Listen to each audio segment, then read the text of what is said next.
这个连续假期头一天，那咧两党高雄市长补选的参选人拢拼透早。民进党单机卖5点半就连扫前镇鱼市场甲菜市啊，庙祝乡亲拢收成甲握手甲翕相，要热情团圆的送这个菜头往来，代表好彩头。那国民党参选人李美珍的头一站拜票行程，到这个选对手单机卖头一个拜票地点就是十全的果菜市场。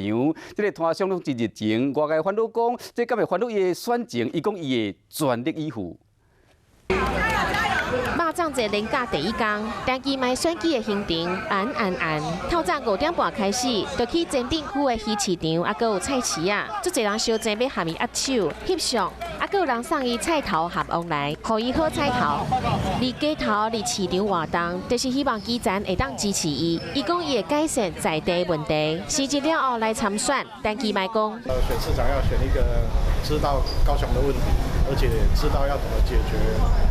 问题的方法，然后有执行有魄力的市长。国民党参选人李美珍竞选第一站，同款嘛是选实全果菜市场，过来到左营旧城新丰庙，现场支持者嘛袂少。有人讲伊是韩家军，李美珍讲，高雄市民有眼睛，还是会给年轻人机会，所以我还是朝着我相信高雄市民，因为我是在地高雄人。